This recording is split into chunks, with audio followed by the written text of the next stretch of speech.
Yeah. Like, I mean, his shoulders and pecs are so big that his giant arms actually look a little small in that shot because everything else is so big. It's insane. I think his rear double is perfect. I wonder what Samir weighs in that photo. Oh, man, I'd have no idea. That photo there is ridiculous of Which Samir. one? Yeah. Samir, the thickness back then. Hey, everybody. Welcome to It's Just Bodybuilding. Big Ron Partlow here with Dusty Hanshaw and the producer, Scott McNally. Remember to like, share, subscribe, comment, and ring the bell. And, of course, go to IamMutant.com. Mutant website, Dusty20, Big Ron 20. Get your all-in, get your ISO surge, and everyone should get on the gear.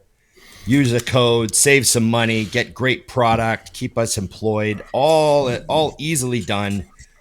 Before we even get to the first topic, you can be on the Mutant website buying shit. Okay. In a separate window. A separate window. Remember the Think Big Bodybuilding Patreon, keep a producer homed, all the stuff Scott does, etc., etc. How are we doing, guys? I just saw you both in the flesh. True. That's why I'm wearing my RTB Lincoln Park, Michigan shirt, because I was just in Detroit. What else do they call Detroit? What are the other nicknames for Detroit? Motor City. Murder City? Motor City, right? Motor, not murder. That's Chicago. Murder City? Oh, that's Chicago. They used to call Detroit Murder City. They did. Yeah, Chicago. Or Philly. Yeah. Okay. It was great. I had a good time. And then I saw Scott. Scott came down to the gym and trained with us for the episode of Mutant on a Mission that I shot with the owner, Tino. That was fun. And then we flew to Greenville, South Carolina. And I got to hang out with Dusty and Nikki for pretty much the whole day. It was really cool. We had 3 restaurant meals in one day. Oh, you're kidding me. Yeah, I came home 8 pounds heavier than I left. Did you really? Yeah, I had like a real high calorie day with Dusty. And I now understand why Dusty can still deadlift 6 plates for reps so easily, because I ate with them for one day. I ate with them for one day, and I came home humongous again. You gained like 7 pounds of muscle on accident. Yeah. Well, I normally wake up around 2:39, and I woke up this morning 2:48. You're probably all I'm so proud right covered now. in veins too. Covered in veins. Yeah. A little bloated. Yeah. Oh, I love blood it. volume through the roof. I'm like, oh, damn. One day with I pulled Dusty. a move on him, actually. We were at dinner, and he was like, hey, I'm not going to eat this whole pizza myself. And I was like, well, just order it, and I'll have some as well. Nikki and I are sharing one. Yeah. And then I just completely ignored it and watched him eat the whole thing. It was all part of my master plan. So I just ate I was like, he's going to eat this thing.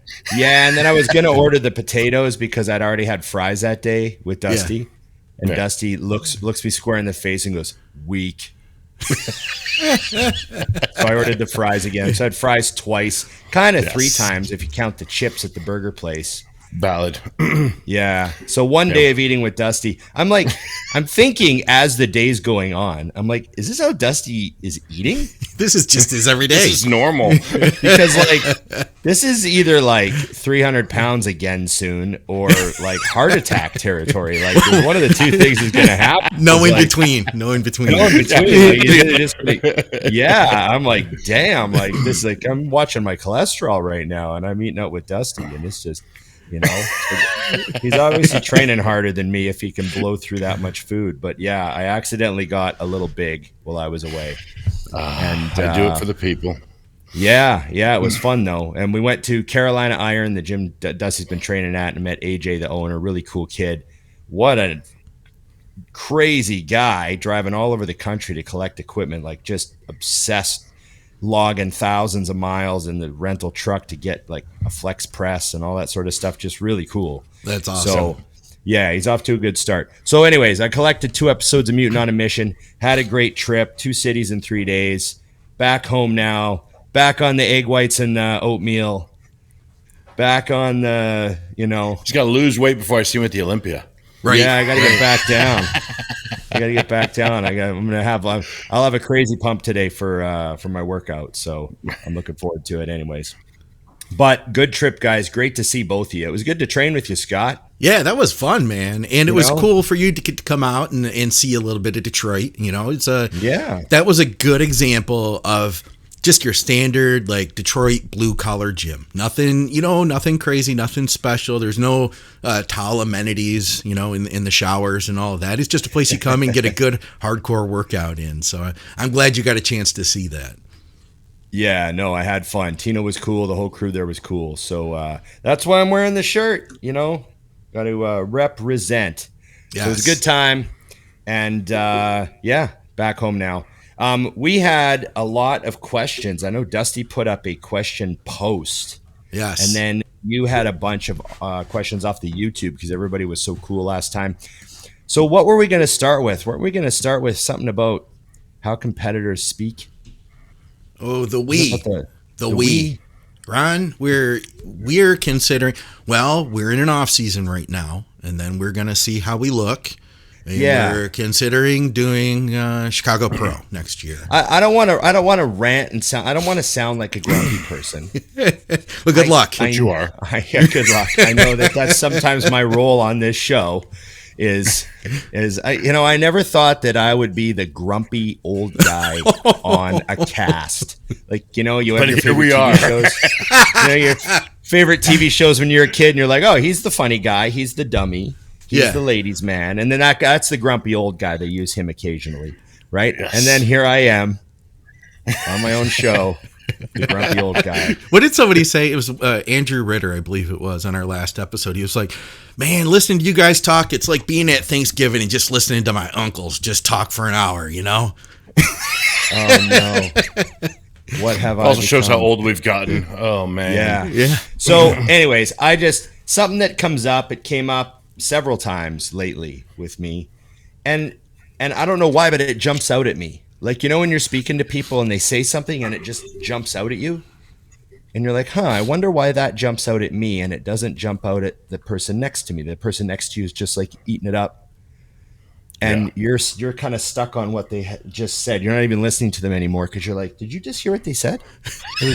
Right? Anyways, he's becoming me. Yeah, there's something. It's Dusty. Yeah.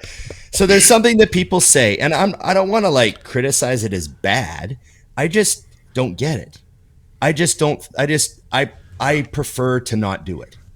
And it's when, let's say you're talking to someone and you say, hey, training looks like it's going good. You look great, right? Yeah. You look huge. You're nice and full, big. Looks like you had a good workout. I was watching you train. You're strong over there.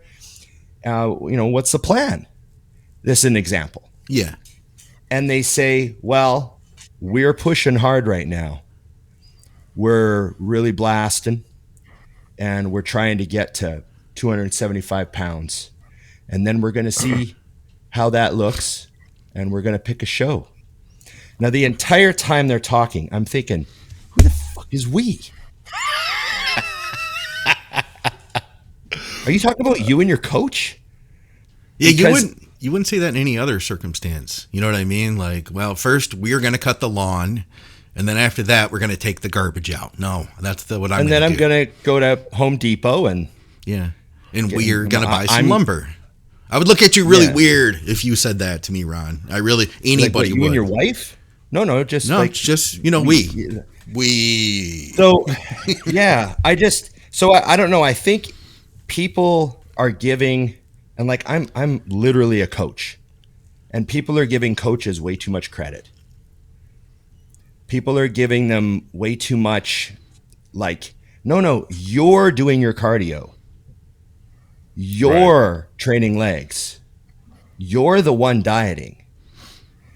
And when people say we, it drives me crazy. I don't know why. And even like if my own clients do it, I would even, like, I'm sure they do, because it seems like just how people talk now. Oh, well, we're going to go to Vancouver and we're going to do this show. And I even sometimes with messages, I try to correct myself and make sure I don't say it too much. But, it's you. Take credit for the work you're doing. You're 275. You're really strong right now. And you might go to North Americans this year. I don't know. That's just how I feel. Drives me crazy when they say we. I think you've missed out a few things. When I'm making decisions, I have to confer with all of the voices. So we have to make this decision. It has nothing to do with Chris or you or anybody else, but I've got a few things whispering on each side, and I've done better about controlling the devilish one. So maybe they're just talking about the multiple voices in their head. Is that what you're saying? It could I mean, be. that's what I do. That's what I do. I mean, that's when you have that moment when you're like, so for example, when you're 16 and someone's doing something dumb and you hear the voice that goes, punch him in the face. Yeah. You just do it. At 43, you go, what would this cost me? And then you hear, punch him in the face. And then you hear, don't do it. And then you don't. So that's the difference. But on a serious note, get a lawyer. Yeah. Yeah, exactly. Yeah. At what price? No, I think part of it is coaches' faults like me. And the reason I say that is because when I'm talking to clients, I will say things to make sure they know I'm with them in the process. So I do use the term "we" a lot, but not. I also, but I don't say like it drives me crazy. I don't pull it into like.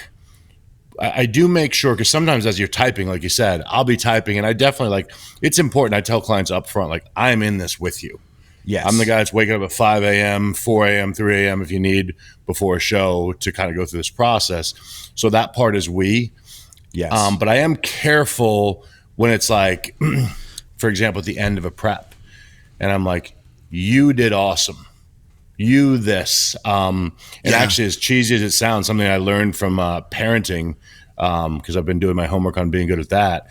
One thing that they push on that is reading lots of books. Don't say I'm proud of you, because that means I own the possession of it. So I'll say to clients, like, you should be proud of what you just did.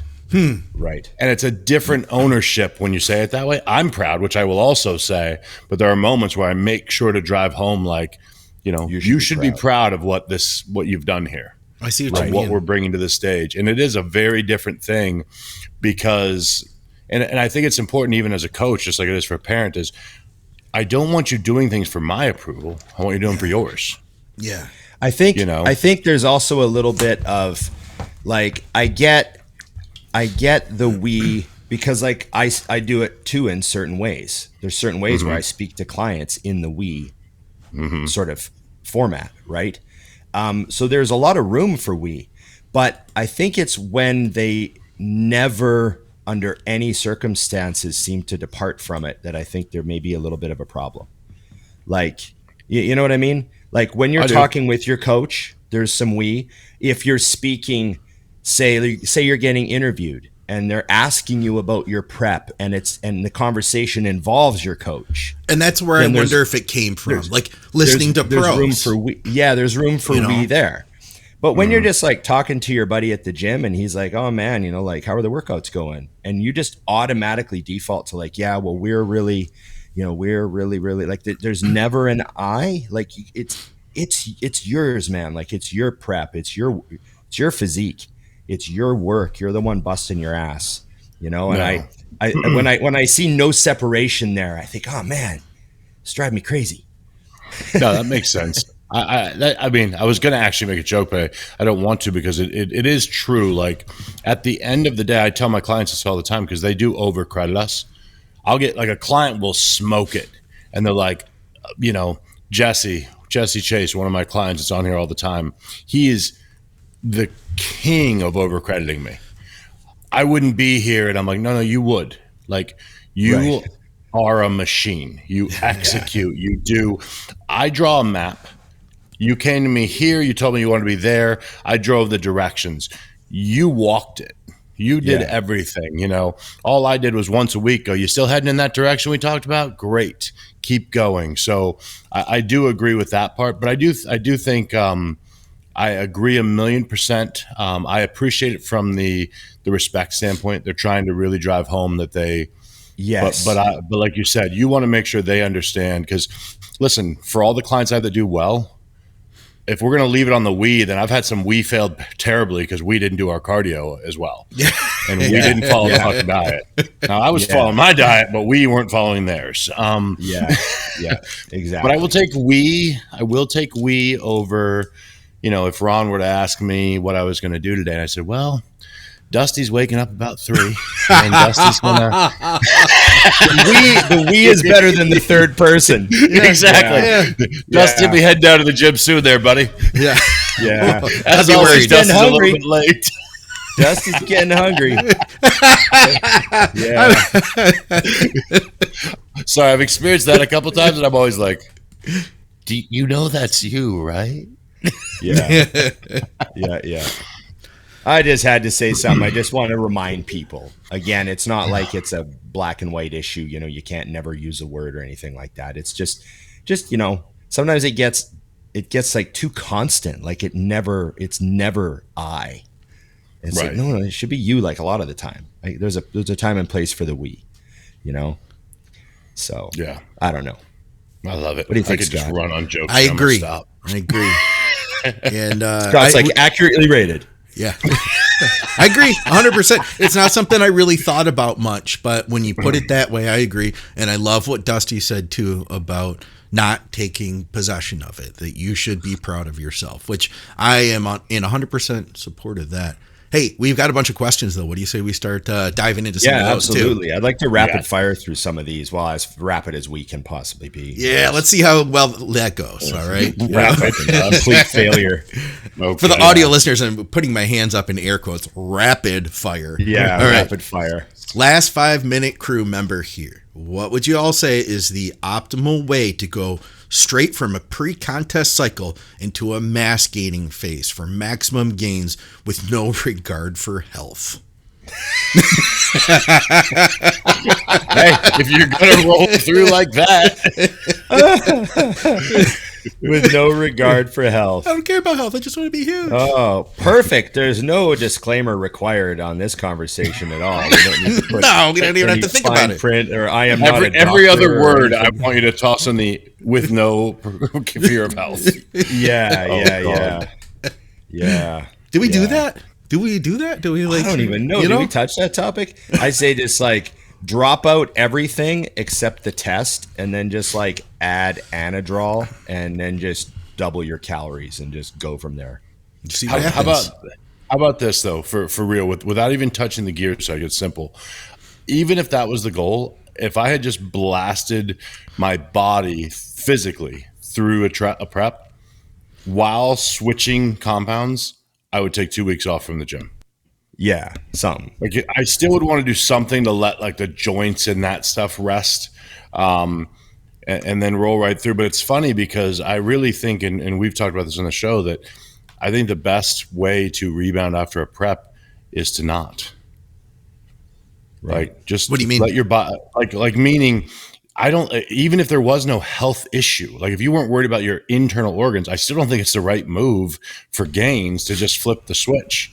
Yeah. I still think the best thing you could do would be come down, get your body internally healthy, get your body externally, like, as far as joints and everything rested, mentally rested, and then blast back through. Because when your body's fighting poison on the inside, it is fighting you on how you're progressing. So, and that's not even, again, that's if health didn't matter as far as life and death, you're still slowing yourself down. Yeah. Right. Let me throw this at him too, that we're never doing the absolute best training we possibly could. Even if we were, what the best is for you is always changing, So I like to, if I'm coming out of a contest prep, I want to take some time and figure out what I need to learn from that prep. What do I need to improve? And let's say my back sucks. Then I would like to spend some time figuring out how to make my back not suck. And it's probably going to take more than doing, it's going to take something else, not just doing more of the same thing that didn't work before. You know what I mean? Yeah. So I want to try to dig in and figure out okay, what are we going to do differently here? Let's start to focus on how we can start setting new goals and what those things are going to take, and then get into a groove with that. And by the time you're in a groove with that, then you could go ahead and turn the sauce back up, Right. Yep. That'd be my thought. All right. Okay. I guess that was kind of rapid fire. Okay, real quick. This actually ties into our first topic. Question for the next show. How do you feel about clients who tag you in every post? Can it be too much? What is good and bad etiquette? I appreciate the like, so I appreciate the credit, I guess, that they're giving you by tagging you in a lot of the posts. So I guess there is a limit. Like, I might have a client tag me in like 6 videos or 6 pictures in a row, and I might only repost one of them. Like, maybe I'll think, oh, that one's really good, and I'll repost the one. But that's just because, like, I don't want to bombard my followers with like too many of the same. Because to a lot of my followers, it's like, oh, there's 6 pictures in a row of the same guy. I'm obviously proud of that client, but maybe I'll just pick the best picture and I'll repost that one out of the 3 or whatever. I usually repost, that's, part of working with me is I like to repost my clients. I enjoy it. I enjoy sharing whatever my clients are comfortable sharing. It's part of my story. Like the people that follow me know that I'm a coach, and I get a lot of positive feedback with the stuff I share that are my clients' images and my clients' videos. They're like, oh, you're helping that guy? Yeah. I'm like, yeah. And they're like, oh, I see that guy at the gym. He looks great. Like, I get a lot of comments back. Or like, oh, that guy's really strong. I just start following that guy. So I'm really proud of all my clients, like, in all of the battles that they're fighting, and it doesn't matter what level they're at. I'll repost their stuff. But obviously, sometimes you get a client who maybe tags you in something and it's not really relevant. Like, Right. if it's like a physique update photo or something, it's more relevant. But if it's maybe like, I don't know, it's hard to explain, but maybe like a promo video they made for the supplement company they work with. Yeah.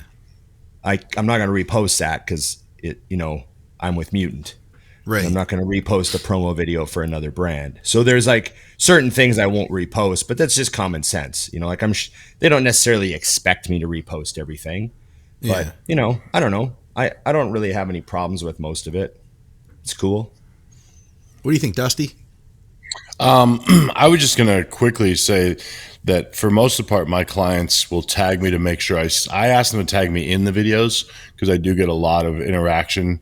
So if they just tag me like written, I might miss it. Like if I haven't been on Instagram in 4 hours, right? Because that's like we talked about the other day. I don't see everything. I don't either sit on social media anymore. It's just something I make sure I separate myself with. It's like 3:00, we're getting back on.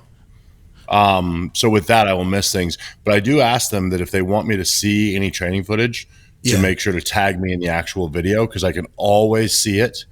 And then usually what might be confusing for some people is I comment directly to them if I'm correcting anything. Yeah, me too. I never publicly correct anything because it's not the point, but I like them to see. So, and I don't mind. I guess the only thing that makes me different is I don't assume anything when someone tags me. Like, I don't assume they want me to reshare or whatever. So I reshare if it's the right time.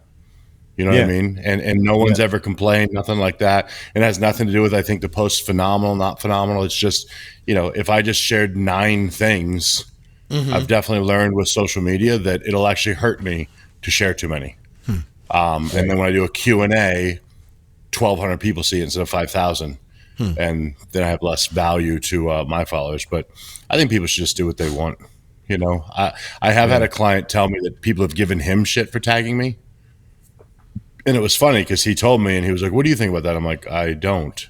I can't believe that you think about it. Really, I don't give a shit what anyone does. Yeah. And like you said, too, there's lots of times I look and they tagged me in something and it's already gone. Because I've been like over 24 hours since I get that too. All my messages. And I just, I missed it, whatever. I don't go, but it's not a big deal. That said, too, by the way, for our listeners, you guys who share the show, thank you very much for that. And especially thank you to the people who actually put a link in. Because we have some of our listeners, they'll be like, hey, this is a great podcast. They'll put a picture up and then they put the link in. They add the link. That actually does help generate more views. And that's how we grow the show. So thank you guys very much for that. Yeah, much appreciated. Definitely. Okay, what's next? I think Dusty's looking at something there. Dusty, did you have something? I have tons here. I thought you had something on your mind. I was just rolling through and screenshotting them because I didn't want to miss some, but I thought that this was a good one. How do you refine the drive where going to the gym isn't even a question? Lately, it's been hard getting in there, wanting to prioritize sleep, but once I get in the rhythm, there's no stopping. Just haven't been in it for a while. So just saying going to the gym, it just doesn't feel that locked in. Is there something you guys do to help with that? I would wonder.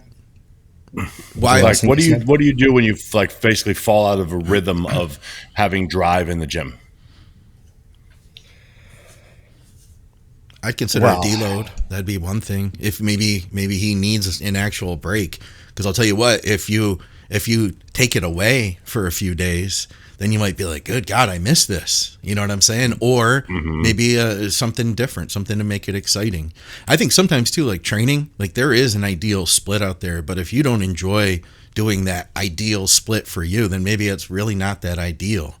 You know, Agreed. Like Skip loves training with volume, and if I told him like, dude, Skip, we're gonna get in there and do high progressive overload, 1 set to failure, he'd probably end up hurting himself or quitting. You know, do what you like. He's old. That's true. Just an old black man. Yeah, that picture was great. I couldn't help it. You know, there are some times where I would do like just a very different workout. You know what I mean? Like there's times where maybe you just had like you're supposed to do chest set day and you've had like a crazy day, and you can't even train with your training partner because your schedule is completely hooped. So you're going to be doing it solo at a different time of day, and you're in a rush, and you like just everything is compounded with work or family or whatever other responsibilities. And obviously I'm not competing anymore. So I might go in and say, you know what, I'm going to do pec deck first. Okay. And smash out a crazy rest pause set. And then I'm going to go to a plate loaded press and smash out a big drop set. And then I'm just going to do like a couple sets of another press and call chest. Like just super low volume, reverse order of what I would normally do. Yeah. Just scatter it, 20 minutes, done. Right. Like I might just do something like that. You know, you're not going to shrink. No. Like you know what I mean? Like we know that this muscle isn't going anywhere. Like, you know what I mean? So I might just do something like that if I'm super disrupted mentally, and you know that normal like focus on drive on the normal workout is kind of hooped for the day. You know, I have that occasionally. You know, where you're like, oh geez, I barely even have time to train today, but I don't want to miss it. I'm just gonna get something done. Right. You know? So I do that occasionally. Got it. Scott, I pretty much was exactly what you would say. So I'm adding nothing because I agree that you guys tell people to stop training until they miss it again. Do you notice that Ron used the word hooped twice? Twice. Yeah. That's Victoria uses that word too. She says hooped. I never heard it before. I didn't want to do what I always do and get us off track. So thanks for doing it for me. I think it's a Canadian thing. What about this one? How about this one? Over, under, or he gives me the option. Accurately rated forearms. And whose are the most impressive that you've ever seen? He said, thinking Flex Lewis, Lee Priest, Dorian, Tim Belknap. But it doesn't even have to be a bodybuilder. It could be a strongman like Brian Shaw, or even a farmer or a construction worker. Some of the most impressive spawns I have ever seen belong to both my dad and my friend's dad in their day. Neither touched weights in the gym, just manual labor. Love the show, longtime listener, and look forward to you guys' wisdom every week. From Alfie Page. Alfie. Forearm. I think forearms. I look at forearms actually because you see them hang out of shirts all the time. I love them. You know, I just think that massive forearms are like awesome. You know who has underrated forearms that he didn't even add to that list? John De La Rosa's forearms look like biceps. Do they really? Yeah, I never thought crazy. about his forearms. Really? Yeah, I mean his whole arm is his whole physique, but the forearms are massive. He's just not one of the guys that points it out to you often because I just don't think he even thinks about it. But they're ridiculous. Aren't Frank's pretty nuts too? Oh, Frank's are crazy.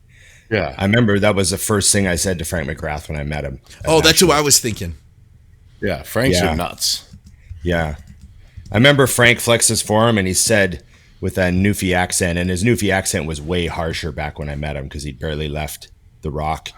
So it was like really homegrown. And he flexed his forearm and I said, what do you do for forearms? And he goes, me daddy has the same forearms. You know? The De La Rosa, Yeah. You can't tell his forearms are huge because his arms are so tiny. No, but you can see the wrist. Look at the wrist bone. Oh, Look yeah. at the actual wrist and then the flare out right after the wrist. Yeah. So you can see like the ridiculousness on both arms, that flare right after the wrist bone. That's where the magic is. When you're in person, it looks crazy. Yeah. Frank McGrath, I agree on him. They're always nuts. Yeah. Yeah. Yeah. I couldn't remember if Frank it was his forearm or just his arms, but yeah. I know a guy who said he talks about how growing up he just grew up on a farm and stuff, and he used to always, as a kid, whenever he would meet someone older, he would look at their hands and forearms. Oh, okay. And he was sort of taught like there's two types of men in the world, and if you look at their hands and forearms, you can tell what type of life that man has led. Right. And he used to say, I never take man advice from someone with the hands of a boy. I love that. That is good. You know what I mean? And I just thought that was like interesting advice. He said, and to this day, anytime anyone gives me their opinion, I look at their forearms and hands to see whether their opinion matters. See, for me, I would section that off into like their opinion matters for what? My accountant, I don't give a shit. That's what a his good point. forearms and hands look like. How many zeros? My financial guy, I'd prefer that he doesn't have any calluses. Right. I want him on his fingertips from his typing. Right. Yeah. So it was I thought it was interesting, like kind of way of like growing up and looking at the world was like, if you're going to give me your opinion, I'm going to look at your hands and forearms and see whether I take your opinion seriously or not. Yeah. You know, That's actually something, Ron, that I used to teach employees at the store when you worked, in sales, is shake the customer's hand, especially with men. And if they try to break your hand, that tells you how you need to treat them as a customer. And if they like give you a limp hand, then just tell them what they need. And it works. right. Because if it's something like they're trying to make sure to dominate, you're like, okay, cool. I'll give you the idea of what I want you to take anyways, and then you'll buy it. Or I'll tell you because of who you are. Got it. So here's something interesting that I learned living in Edmonton. When I was working out at the gyms in Edmonton, I remember meeting a bunch of pro wrestlers because like they all came through town, right? Yeah.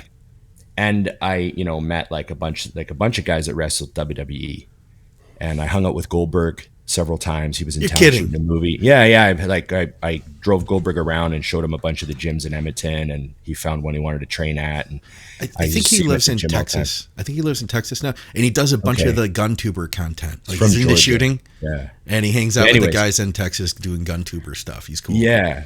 So anyways, I knew a bunch of the wrestlers, and then like there was a lot of wrestling culture in Edmonton, guys, anyways, long story.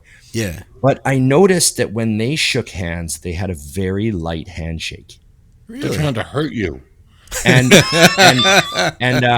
I asked my one friend who was a pro wrestler, I was like, what's with the WWE guys have like really light handshakes? And he goes, oh, that's a sign of they're good workers. That's like, they're not going to hurt you.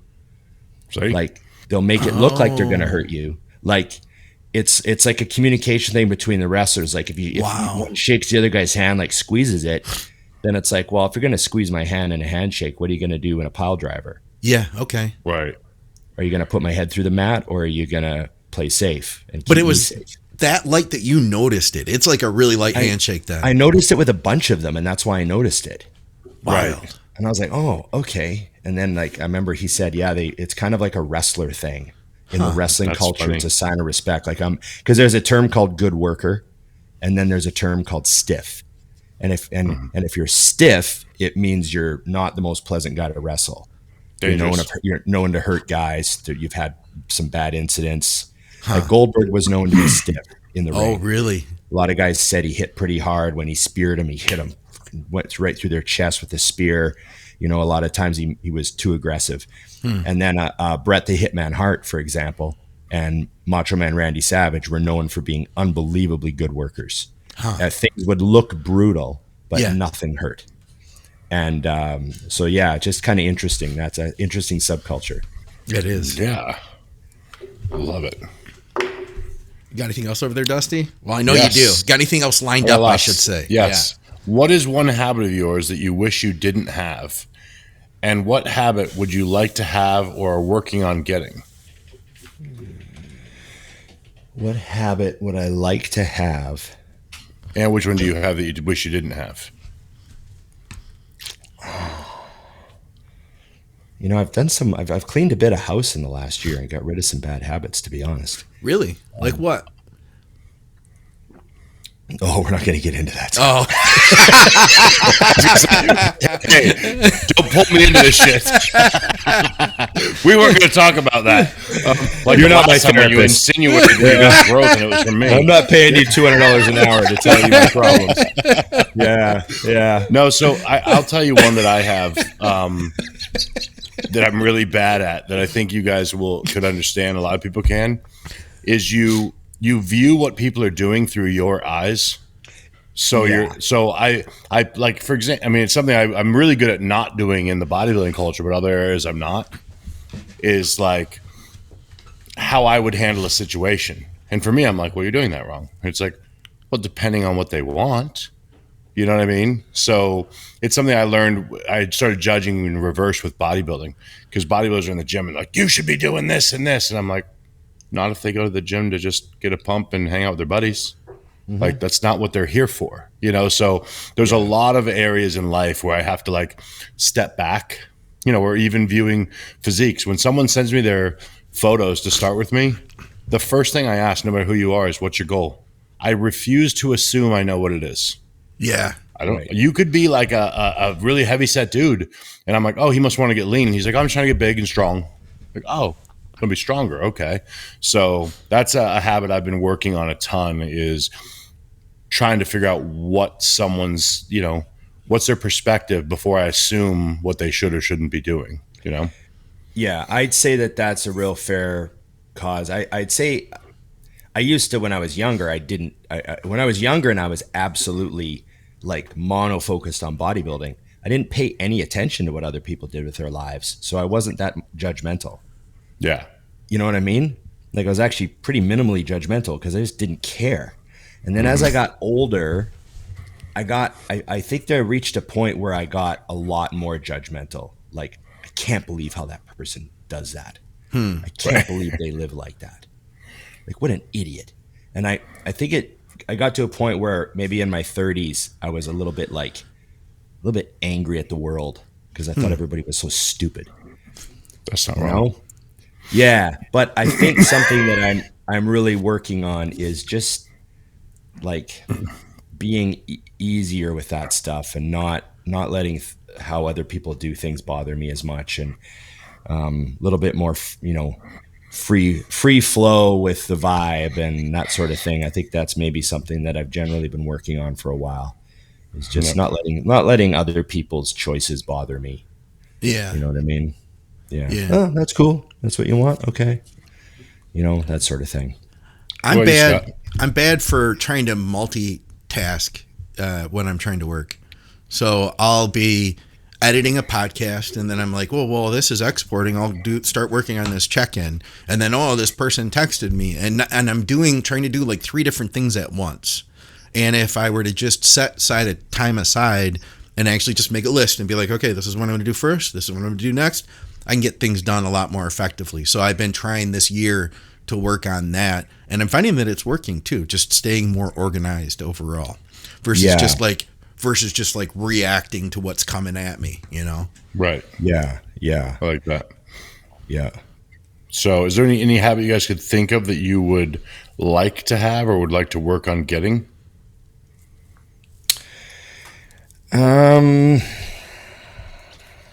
Well, you guys can all tell I did not tell them about these questions. It's awesome. No. I mean, I think I've done a lot of good work on myself in some of those respects, like more disciplined with my money, more deliberate with how I spend my time. Yeah, so that's a good one. That was, and in a way, I think like how over the last few years, I really began to put focus on my hobbies. That wasn't just like, that's not just a surface thing. Like, oh, they're just fun. That's like, my hobbies are deliberately chosen and deliberately scheduled to try to improve the quality of my life overall. Do you know what I mean? Right. Oh yeah. Like it's not just fun. It's it's downtime for my brain.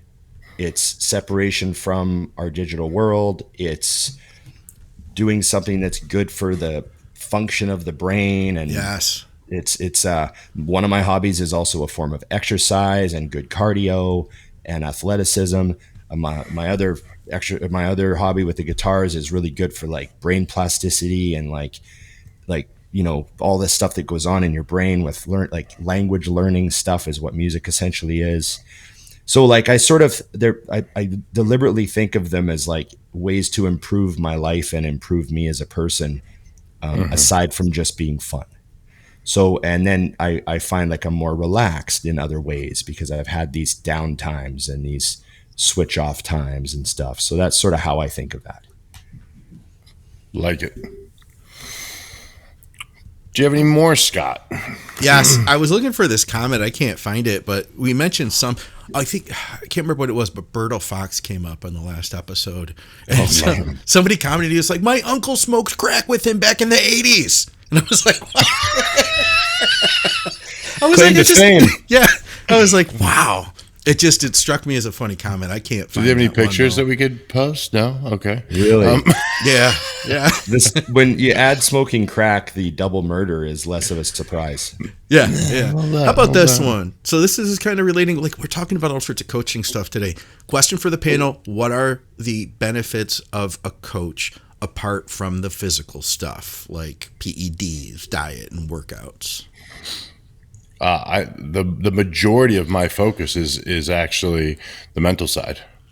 I think that's what separates people from what they can be, both in a discipline standpoint, also in the training standpoint. That's what I work on all the time is how, I mean, if any of my clients that are listening are nodding, because something I'll ask, how did you prepare for the workouts? Have you set up a way where you have a consistent way to walk in the gym? Because a lot of the people I deal with are busy professionals and they have children. Yeah. And early on in times, I'll be like, I've just been having a hard time getting focused.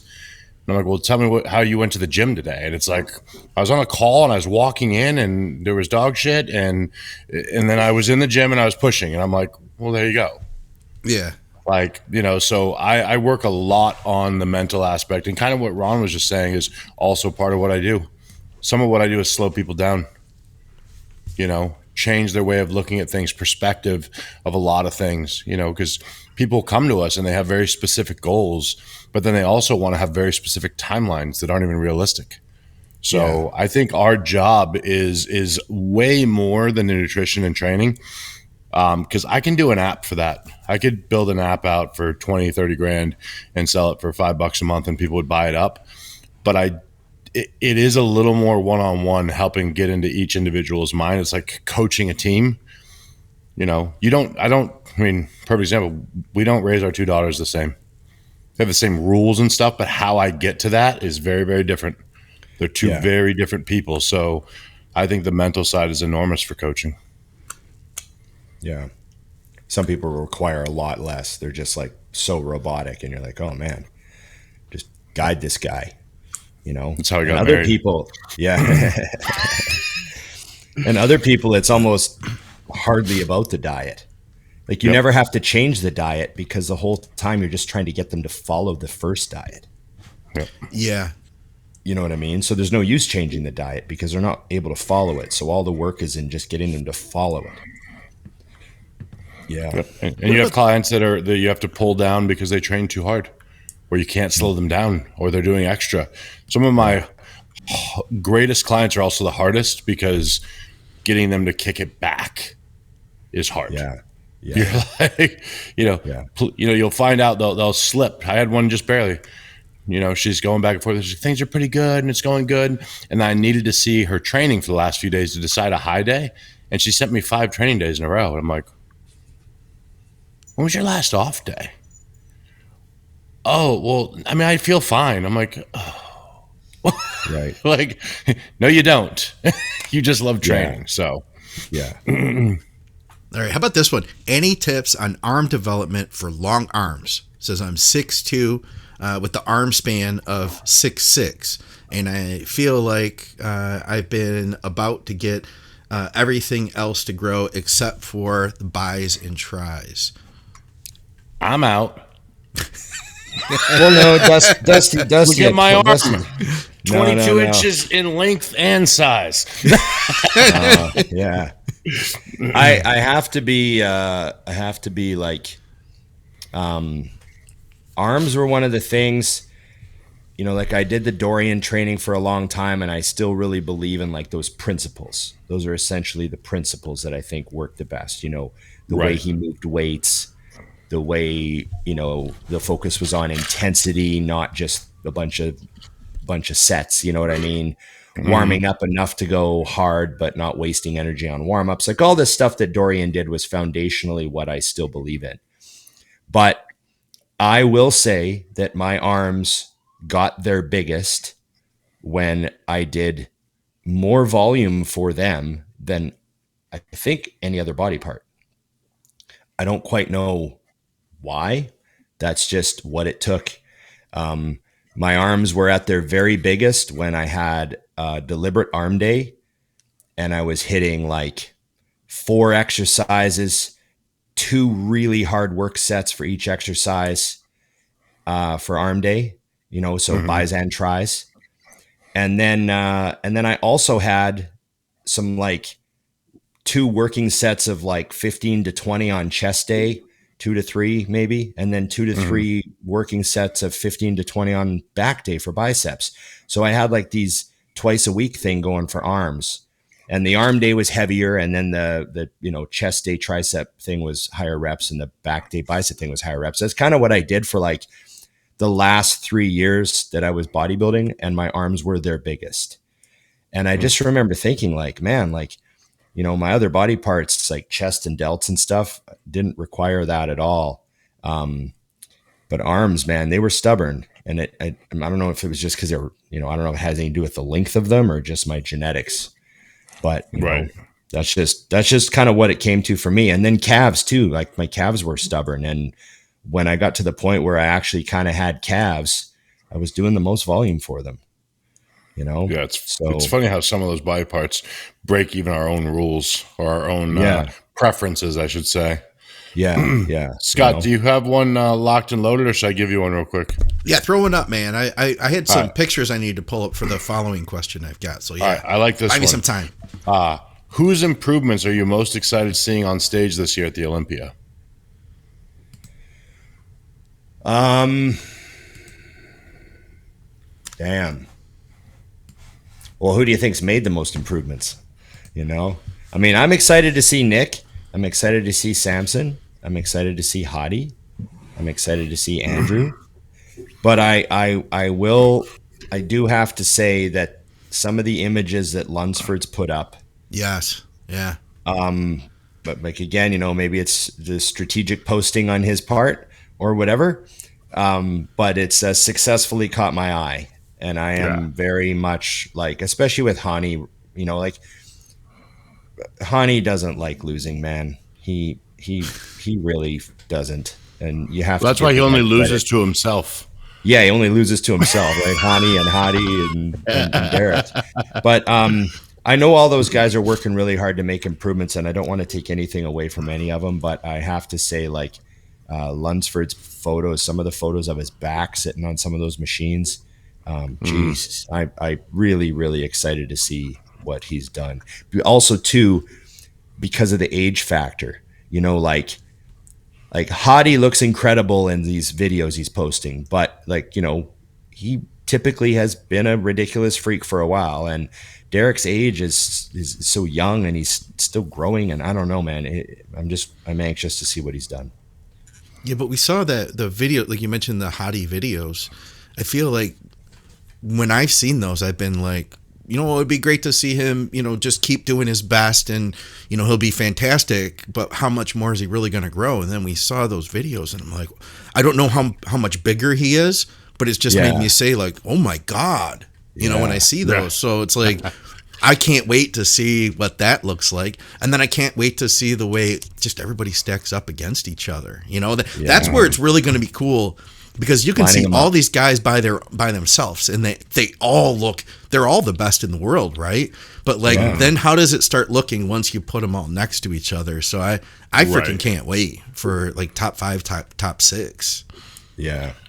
So my quick answer, I have 2, is I want to see Hunter.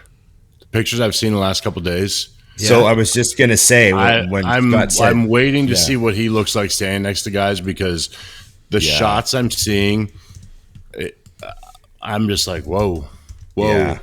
Because again, the question was improvements, and the improvements I'm seeing are absurd. So my very Hunter. next question, Dusty, was gonna be, everyone's having this conversation with the names we just mentioned: Nick, Samson, Andrew, Hadi, and Derek. Whose name is not in the conversation? And I was going to say Hunter. Yeah. And the shots he's putting up, and all, like, it's, man, From that's a every crazy physique. angle. Yeah. I mean, come on. I love the change of looking how he's hitting crazy. that shot, by the way, because he's also hitting it differently. Look at the midsection difference. Like, insanity. But the second person I was going to list while Scott's... Wow, I have to stop for a second. Look at the legs. Just look at the legs. I mean... Yeah, that is pretty freaky, man. Hell is that? That is pretty freaky. You know what does make it a little bit funnier now is that all of the top guys are like really awesome humans that I know. I mean, I don't know Hadi obviously with that, but the rest of them. So it's like, it's funny because you can't even be biased. You're like, oh, Yeah. I like all of you. So I guess we just couldn't judge us purely on bodybuilding, and you all stopped looking human years ago. So, but Which is Hunter, a pretty Hunter cool to me is place going to to be the be. most impressive one. I think he'll be the most impressive improvement, or I hope so. Right. But my new answer, as of this weekend, is I want to see what Andrea Shaw looks like at the Olympia. Yes. Yeah. I haven't spoken to her, so I don't want to sound like this is just my opinion. But although a great, humble champion, she is a machine that likes to win. And I think that she's, she's smiling and doing things, and I think she's very, gracious, winning and losing. But I think we're going to see a Dre we've never seen in 7 weeks, and I can't wait. I hope there's some anger in there that finds its way to the gym, And from a personal standpoint, the thing I don't like about where she's sitting is because my understanding is she was told to continue bringing the look she had. And I believe that she did that. So I now hope that she ignores what the judges have told her. Great point. And just throws into high gear and gets angry and remembers that she is somehow a descendant of Ronnie Coleman and fucks some people up. Yeah. So my 2 cents, and that's not just because she's mutant, it just love the lady. And when she didn't win, I went, ooh, uh-oh. Yeah. Like, Yeah. I have a feeling you're going to unleash something here, So I hope I'm right, because it'd be fun to see what she's so good, and people don't know this, that I had this conversation and they go, well, but how much can she change in this time? And I'm like, A lot. oh, you don't know her. A lot. She can change as much as you and I can in 2 years. So Yeah. we'll see. Yeah. So yeah, she's my as far as improvements, that's the one I'm hoping to see the most. And I'm not talking about improvements from her show. I'm taking all time. I think we're going to see something we've never seen from her, and it's going to remind everyone that she could be the best of all time. Yeah. I do have to focus on last year when she won, was her 4th Olympia, right? Mm-hmm. And I remember we talked to her and I said, what did the judges tell you to do? And she said, oh, they told me to just stay the same. Yeah. And I remember not liking that. I was like, oh, that's weird that the judges would say that. And of course, when you tell someone that and they're the champ and they're the Olympia champ, they're going to, that's like, oh, okay, like this, I'm exactly don't what try they want. for anything more, I'm exactly what they want. And so Yeah. I'm hoping that this loss at the Rising Phoenix, which obviously shocked everybody, I'm hoping that sets her off. Like, screw this. I'm not listening to these guys anymore. Yeah. You know what I mean? And I would like to see like a real vengeful Drea show up at the O. Dude, and I know what she's capable of. Like, we know what she's capable of. And I think that if she just unleashes, like, she'll, keep her title and show the world that she's unbeatable in that regard. So that's what I'm hoping for. So go Drea. I love that. Agreed. Yeah, it's funny you said that's Ron, because I regularly tell clients to not ask the judges what they think. Yeah, I get upset when people are so focused on what the judges say. Like, I had one client, he's like, "Hey, can you talk to the judges for me?" And I'm like, "We don't need to." And he's like, "No, but I really need to." I'm like, "You don't need to know. Like, just get bigger." I still ask. Like, I still think it's like the formality. I want to know, but then it doesn't mean that I always agree. And sometimes, you're like undoing what they've said. I had a client last year who bikini competitor, and we were like 10 weeks out, and I knew what she's capable of conditioning wise. And she went and did a posing seminar with 2 judges, and they told her, "Oh no, girl, you're just about set. You don't want to get a lot leaner than this." And then I had to unprogram that because they were dead wrong. And then of course we did really well, but she got way leaner than that, and they didn't know what she could do. They didn't know that her stomach would get like so much more snatched if we pulled a few more pounds. So, they can't see that. So yeah. But anyways, so that's my vote, and I'm excited. And I think every now and then I'm just going to send mean messages to Drea, like, "I don't like your shirt," or something.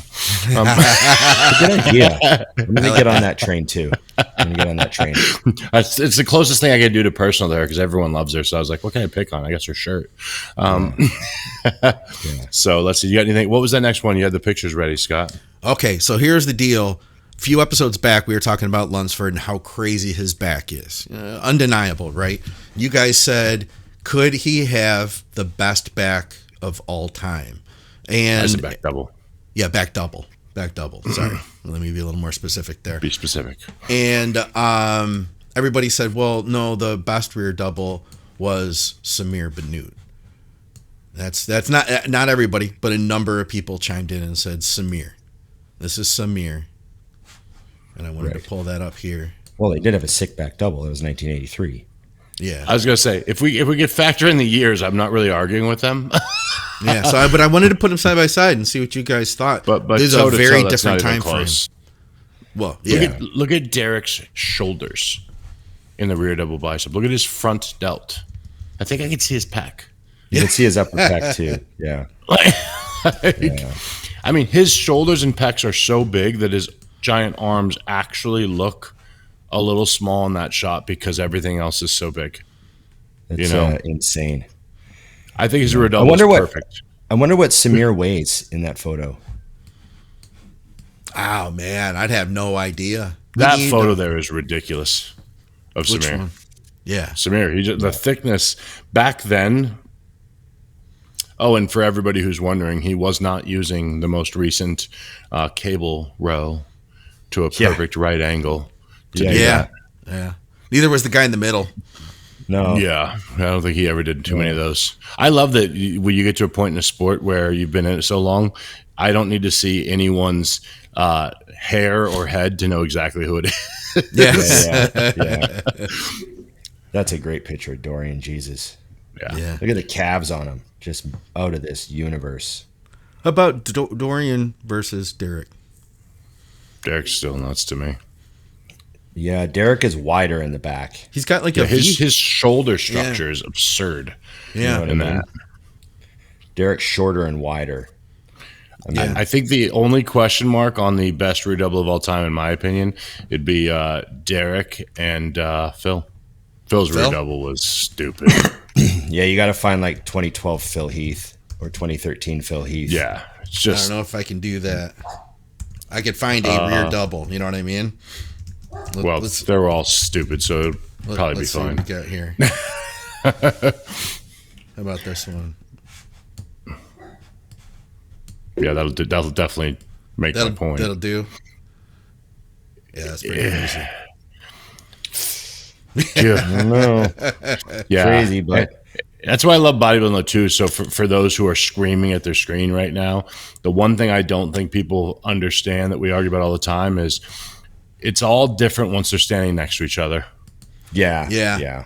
I mean, like Ronnie on stage, even though I just said that whole thing, Ronnie was such a big man that he probably still wins that shot. I don't know, but you know, it definitely does change when you're standing next to each other.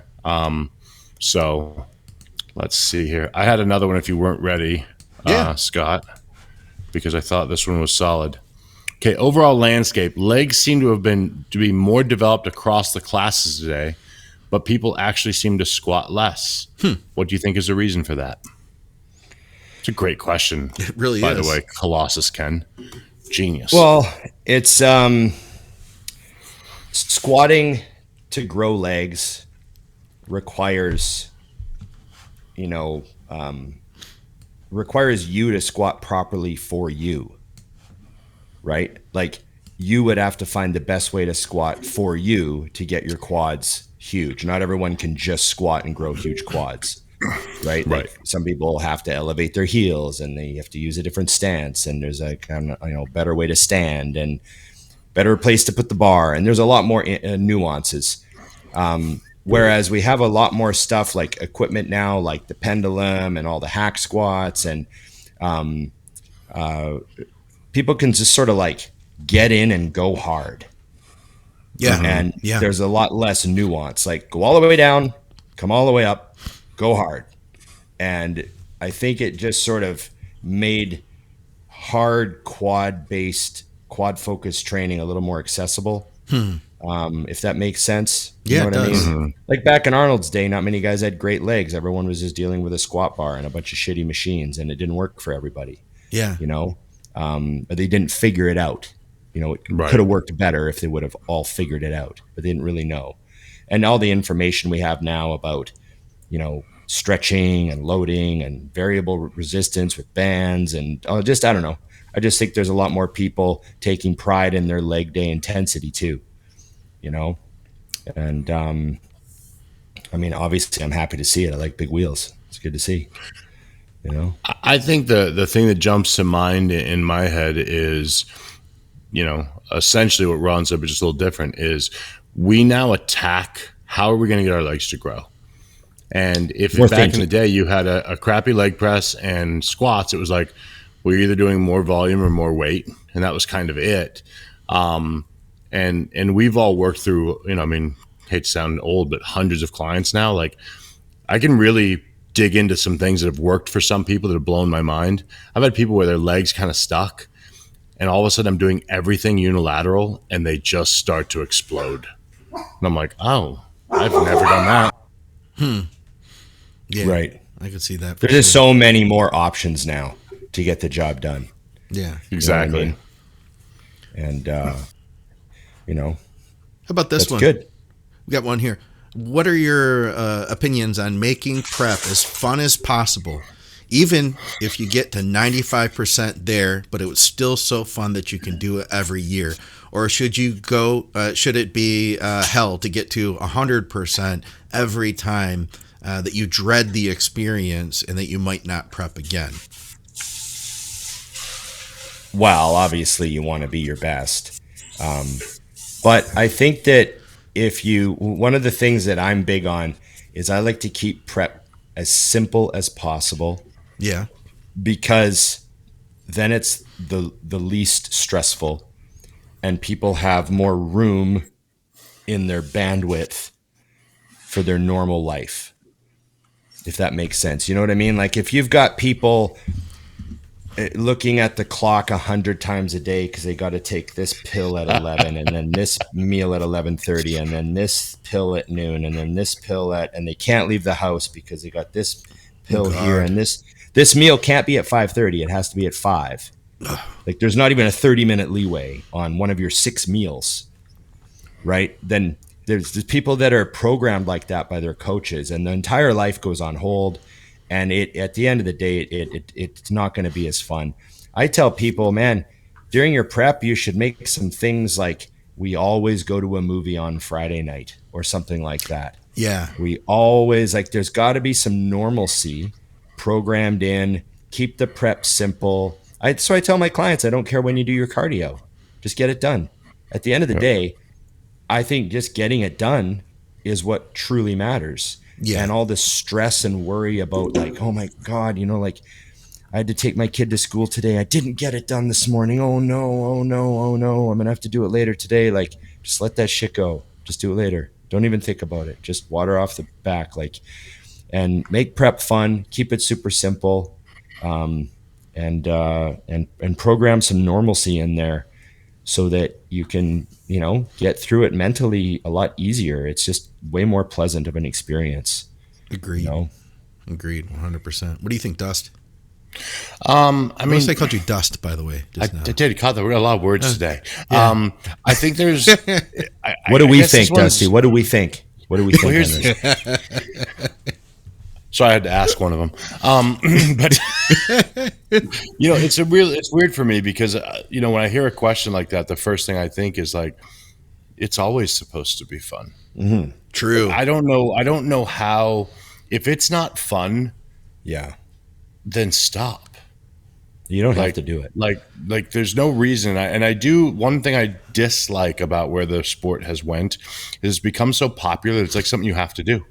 I love the debate. Like, are you even a bodybuilder if you don't compete? Shut up. What are you talking about? Like, or I got to get a pro card. I was just having this conversation the other day, and this actually worked perfectly because of you, Scott. This woman that's a friend of mine. She's like, I just, the only way to really, prove that you're in this sport is to have a pro card, and I want to do that. And she was really adamant. I go, that's interesting. She goes, what? I go, well, the most popular podcasts that we have in the years of doing this are from one person who's not pro, who's the most popular, and that's JP. Yeah. No one gives a shit if you're a pro. Yeah. So, and guess what? No one has more fun bodybuilding than JP. Yeah. And I do think that there is a connection between how much he loves this. And I know he's very driven, very focused, eating it is all down, but that's fun to him. I'm with Ron. Like, I literally send diets, and the first thing you get on a first diet is I have like the rules at the top. And one of the rules is I don't care when you eat any of this food. I just need everything I wrote here to go down between waking up and going to bed and nothing else to come into play. Yeah. I don't care if you eat 2 meals at once. I don't care if you start at meal 6 and end at meal 1. I don't care. Just get it all in and you're fine. And it baffles me when I see the other things because, there's so much focus on these tiny little things. And I'm like, work as hard as you can, execute the diet. And then the last thing I would push for people is stop buying into the nonsense that has become popular on the internet. Yeah. I hate when I read like, oh yeah, I mean, I just can't believe my wife put up with me after that. And I'm like, well, then why were you a dick?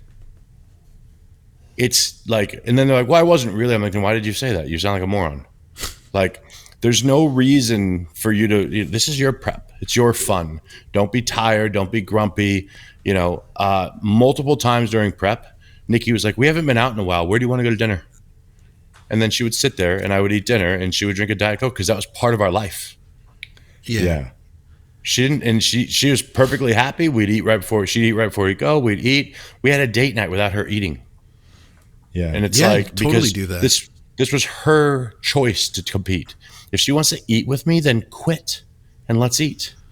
You can do it in another month. You know what I mean? Yeah, it's but like, I mean, I'm just saying if you're obsessed over it, because that's the part that I don't get. There's just a lot of ways to do a lot of things, but to me, it should be fun for you. It should be fun for your family. And if it's not, I don't know that you love this because I did a lot of really hard preps to get back to the question. My favorite prep was the hardest prep of my life with the worst result. And I had a blast. Like, I just don't see. And so did everyone around me. Because it was like they band with me to go through hell slowly. Yeah. And if it's not fun, I don't think this sport is for you. I will say this though. I feel like for a lot of the prep, you can do that kind of stuff. It can still be fun. But I will reserve toward the end when your energy is going to be like super low. It may happen. It might not happen, but you may reach a point where things do get really tough. And what I've always done to myself, I like to reference the movie Memento, which was an old movie now, long time ago. But the guy lost his memory every day, right? So he was started to realize this though, and he was writing these Post-it notes to himself. And I try to tell people that what I've tried to do is almost like before the prep starts, write a Post-it note to myself to remind myself that this is what I really want to do, that this is what my goals are, and that I really do enjoy this. Like I remind myself of like, where's my mental state now? Because like 4 weeks out, I might not be able to feel all those same things. I like to be able to remind myself of what I truly feel, because it can be kind of altered toward the end when you are so hungry and it is so difficult. But to me, I don't mind I'm not going to use the word suffering. I don't like that word, but being in discomfort for that last 4 to 6 weeks, because part of the fun to me is being able to push my physique to that absolute limit to see like, what am I really, really capable of? And it's not going to necessarily be like sunshine and rainbows all the way through, but you know, I can tolerate that. I don't take it out on people around me, and it's worth it, you know. It's worth it to get to that point, that satisfaction, you know. Your finish there was important, Scott, because I agree with that 100%. Like the last, you know, basically between the two shows, Nikki didn't go to do anything that I was doing outside. And it wasn't because she just didn't want to take away the fun from everyone else. Like if she would come sit with me even at the lounge, like she would just sit there quietly because she's fucking tired. Yeah. Right. So there was no reason to go. And I do think in that note, since I brought it up, you should be able to choose the things that align with your goal. You know, I've had clients that like a couple days out are like, oh yeah, we're since the show's in Seattle, we're going to the Space Needle. And I'm like, what the fuck? No. Like do it after. Because my head just can't wrap around. I'm like, I don't really want you on your legs that much. And how we're going to make sure the food, and we're going to get the water. And those things are always tricky to me because I'm like, I never leave track. Like when I competed back in the day, we'd go to Vegas. Like there was a time, and this is a random story, but I just remember. So we booked online. We found a place where we booked in the what are they called? The signature suites, which are like the Trump suites. They're like a apartment / condo in a hotel. So we book them online. We get there, check in, go to sleep, wake up the next day, and we get a call. It's the front desk, and they're saying, you know, you got to check out today. We're like, no, we booked it for 5 days.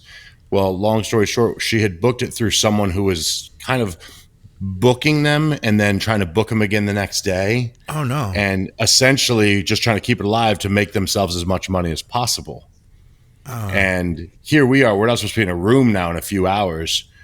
And this example of, to me, how it's supposed to be in prep, I looked at my wife and I said, here's my card, handle it. I'm not leaving the room.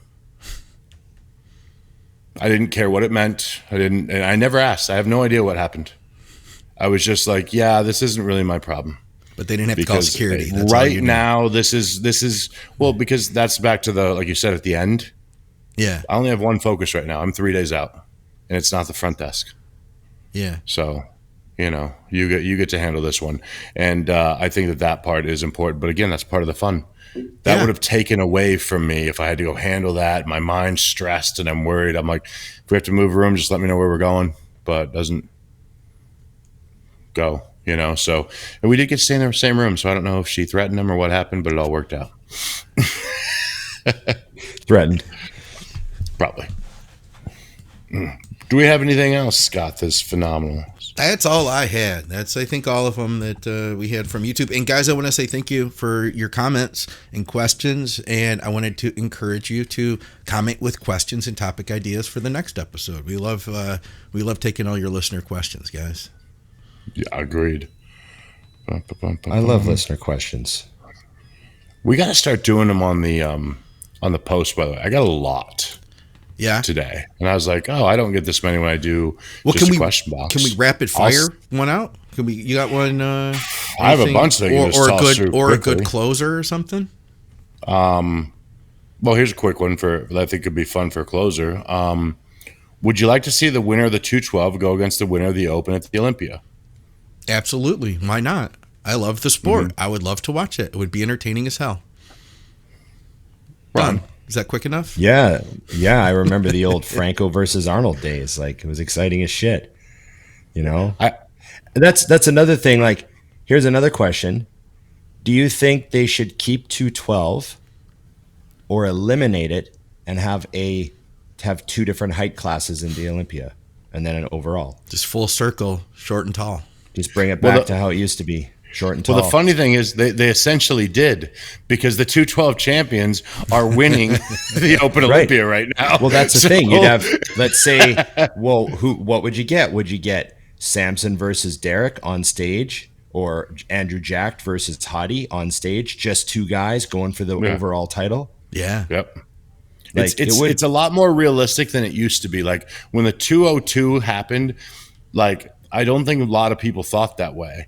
But because of what Hadi and Derek have done, I think a lot of people go, I mean, Clarita. You know, IDL, sorry.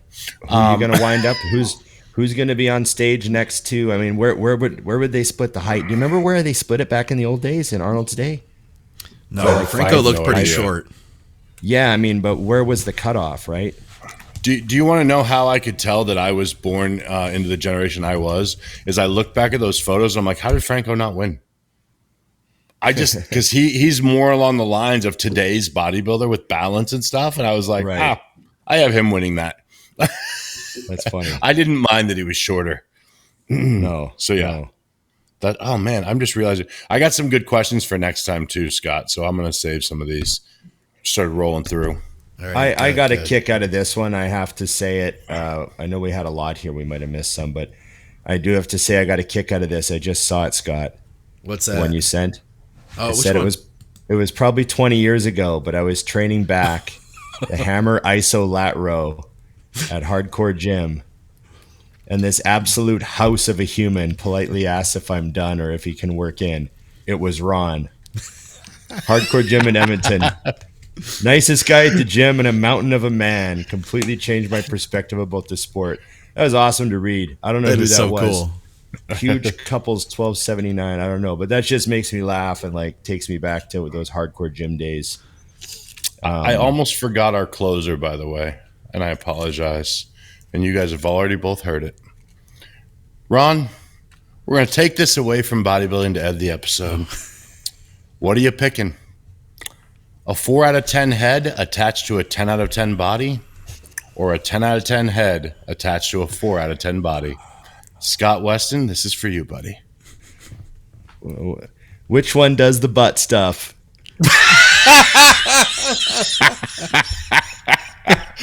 And the episode is complete. Oh, man. Okay. Thanks, everybody. Remember to like, share, subscribe, comment, and ring the bell. There you go. Remember, it's immutant.com, Dusty20, Big Ron 20. Go to immutant.com, save yourself 20%. Get your all in, get your ISO surgeon. Everyone should get on the gear. And thanks, guys. That was great. I thought we were very efficient with some of those. You know? Okay. Are we done? We're done. That one. Thanks to the last 5-minute crew for hanging out. Appreciate you guys. And remember, Patreon. Think big Patreon. Don't forget that. Keep the producer home. Keep the show going. Okay, everyone, make sure you comment on this and let us know questions for the next one.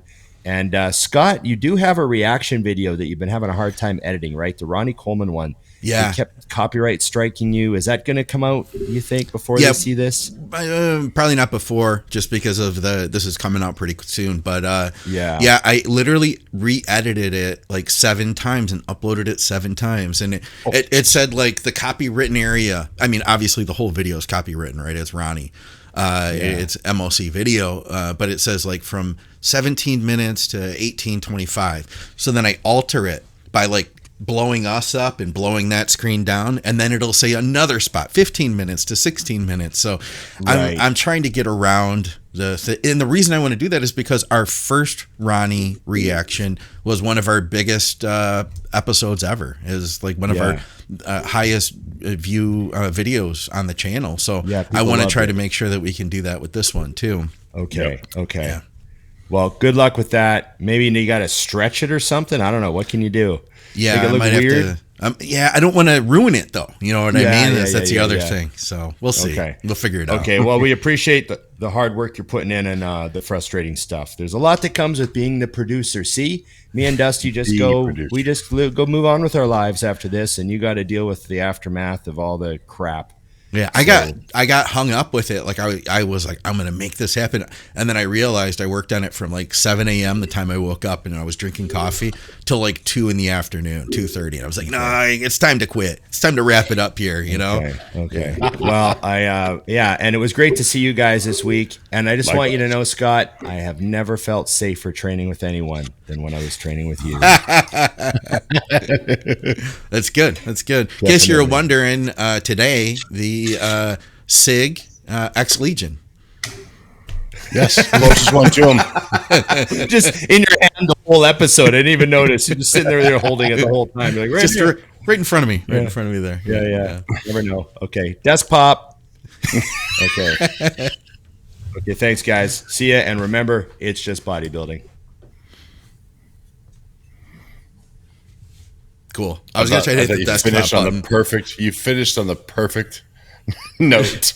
It was good. I had to. I couldn't go. There was nothing left to say.